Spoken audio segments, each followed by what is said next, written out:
everybody, welcome back to the channel. We made it through the holidays, we've made it through some atrocious weather, and we actually have a nice sunny day here. I'm not wearing a coat, but I am freezing my ass off. My Maserati. I have been a terrible steward or owner of this car. I've had nothing but problems with it. The clutch has been out for almost 3 years now. We put a used one in it a year ago, didn't work out. But now, thanks to Velocity AP, they have finally come out with an affordable OE equivalent clutch to put in this car. So instead of spending $6,000 to $8,000 on parts, I was able to get everything I needed, including a new flywheel, for under $3,000. It looks like it's good quality parts. I've made the time to get this in the shop. Steve's gonna be working on it now.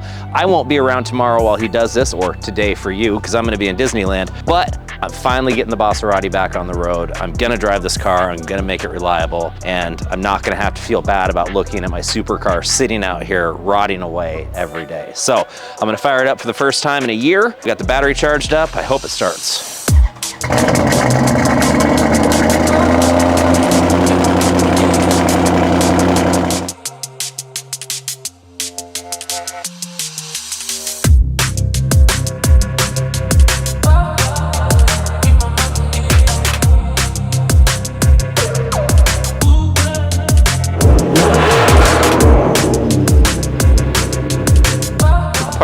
My parts. Oh, here they are.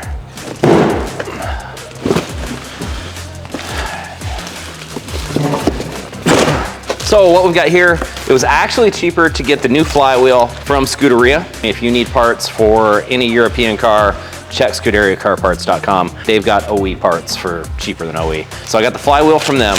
This is the Velocity AP clutch. I believe these are made up in Canada. This clutch is the same as Maseratis, Ferraris. A lot of vehicles take this clutch. I think some Lamborghinis too. Now, I don't know why so many of them used it, because it's a terrible design. You have to replace these clutches every 20 to 30,000 miles. On a normal car, you've got the pressure plate and the disc separate. This is all one big combined unit. There's actually two clutches. There's the inside and the outside, so it's a dual clutch unit. It's an awful design, but you've never been able to get them aftermarket. It's always been OE only, and it's just a terrible price and a racket. Well, Velocity AP got together with the vendors that make the discs for Vallejo and had them make them for them. So they're able to offer an affordable option, so I can actually fix my car for about half the price of what it was gonna cost me. So Steve's gonna get these parts in the car. The reason I'm doing a new flywheel is because last time we resurfaced it, sensors are just so sensitive that it was too far out of spec, even though it was just thousandths of an inch off. So I'm really excited. Here you go, Steve. All right, you have fun. I'm going to Disneyland. Okay, go ahead and start taking some of these pieces out.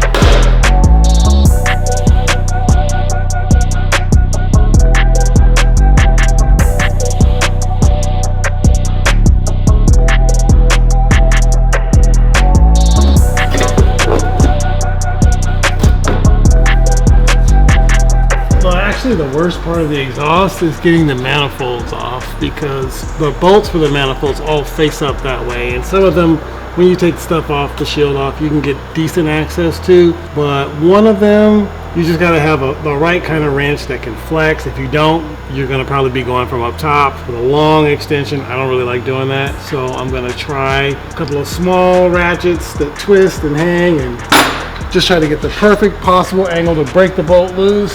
See if I can get those off, because it's a really tight fit to get up here in between the motor mount.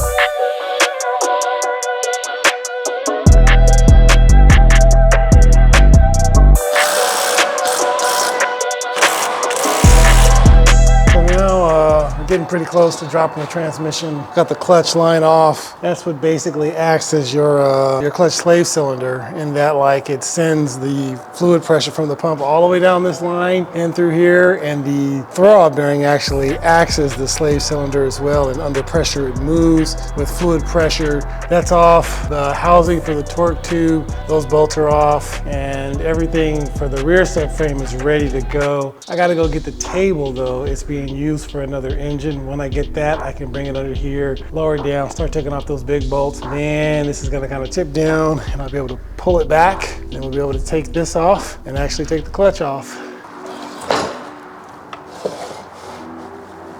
Basically, have to make up the space in the back of the frame.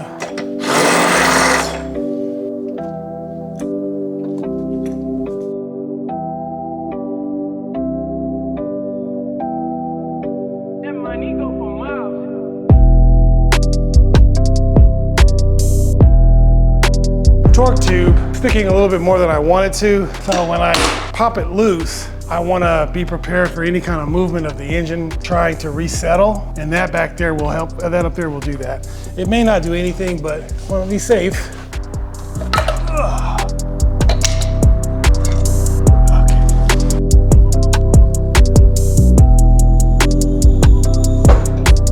Push this back so we can get to the clutch.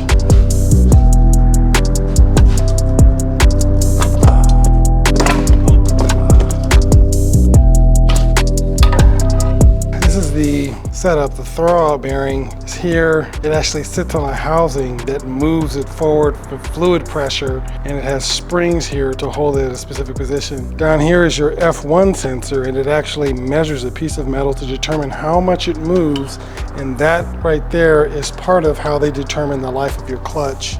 Teeth are a little cooked, but now we're going to get it off, kind of determine if we can measure what's left of it to just kind of get an idea. Compare it to the new one. I looked at that on a regular manual transmission. I would say yes, there's a couple of rivets that are pretty low, but I don't see bare metal. I would expect this vehicle to still be able to move somewhat reasonably, and from the side, I would say, you know, quite possibly, but we're gonna go out and measure this and see that there is a difference of probably a millimeter, maybe 2. Also, the flywheel was resurfaced. So if we think about that, what that basically means is that, for lack of a better term, the engagement portion of the clutch is going to sit in further. It's not going to be a lot. We're also talking about millimeters here. So if this is your flywheel, your clutch sits here, and the throwout bearing, which has the sensor that reads the information to determine clutch wear and position and kiss point, is right here.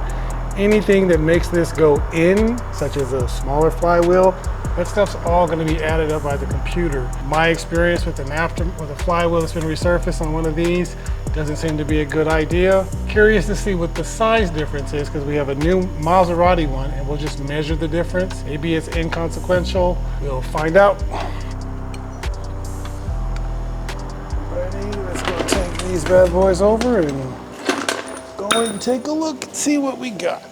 Well, I'm gonna get a little bit of brake clean, spray those down, get them clean, and get something to measure it with, and we'll see what's up.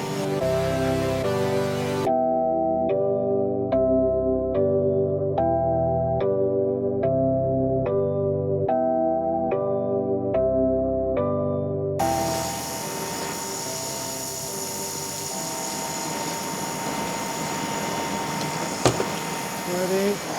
This is really just for like my own personal consideration. I still can't prove that the flywheel being machined had anything to do with the clutch not working effectively, but I think that there may be something here. There also look like little subtle heat spots. Some of them also look like they might have been rust too. But all right, let's see what we got here. So I'm gonna measure this.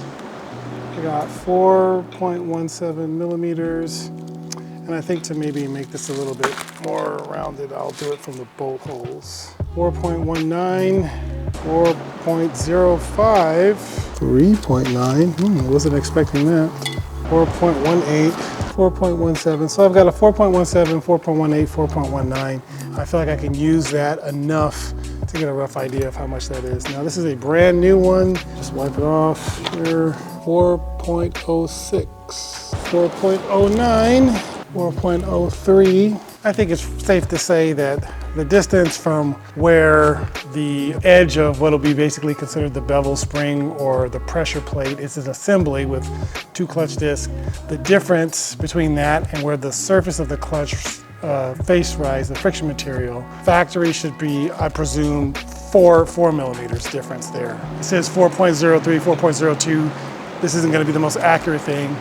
This one here has had about 1/10 of a millimeter removed. It seems like it shouldn't be that big of a deal. Maybe it isn't, but just because we were going in with another clutch, I wanted to do that. So there is about a 1/10 of a millimeter difference. All right, so now next, it's gonna be a little bit harder to get a good measurement. What I can look at and see here is that basically, you know, like most clutch, you have friction material on both sides. One is meant to essentially grab onto the flywheel, and the other side is meant to go onto the back of the spring. However, it mounts the flex plate. In a situation like this where you have multiple clutch discs, there's going to need to be intermediate portions here that basically help to transmit the torque and, you know, supply it. So if I look here, I can see, you know, clearly the 4 sides of friction material. These two look to be reasonably the same size. These ones are not the same size, and there's more wear internally here, and that's just from a visual. Like, I don't have the exact number, but I can clearly see that that is bigger than that. It's clearly obvious. So we have a difference in material there, so I will try to measure the piece that looks maybe the largest here and the smallest here to kind of get a measurement. This looks pretty even. I think it's a really good sign of quality. So let's see what we got here. The outer portion of the clutch disc here that would touch the flex plate, I'm saying flex plate, but that's not what I mean, is about 2.8 millimeters, pretty evenly rounded. So it's almost, so 2.8 times 4, I get that number, and we can see that that's maybe roughly what a new clutch is. So if you think about it, if a new clutch wear down to 5 millimeters is pretty much worn, if this setup here is 2.8, that would make sense to be like 5.6. Between 5.6, maybe a little bit more. And so if you think about it, you have roughly a millimeter or less in wear. How that wear is contributed between the two, maybe it's half here and half there. Maybe that's where you actually get your full 1 millimeter of clearance. If I was to say that's 2.8, so let's see what this guy is. Okay, it's 1.9.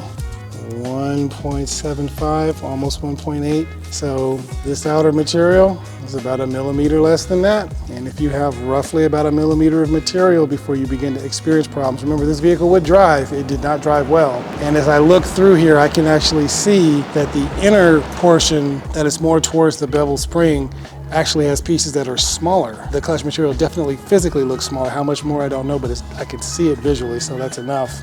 So we're talking about a millimeter or more gone in overall clutch material from this clutch. I think that we pretty much found our problem. You combine that with a 1/10 of a millimeter here, and you're probably working with just simply too much to get a really good bite under hard load. Rolling under low speed, probably be okay. That's not what this car is meant for, and ultimately, one of the things about these cars is that under a certain RPM, the clutch doesn't even fully apply. You've got to be, it's either 1500 or 1800, I don't know, it's in the service information. So anything underneath that, your clutch is like, it's almost as if someone still has their foot on the clutch pedal. It's not fully engaged because it wants to give the smoothest transition for the luxury feel of the car. That's literally eating up your clutch.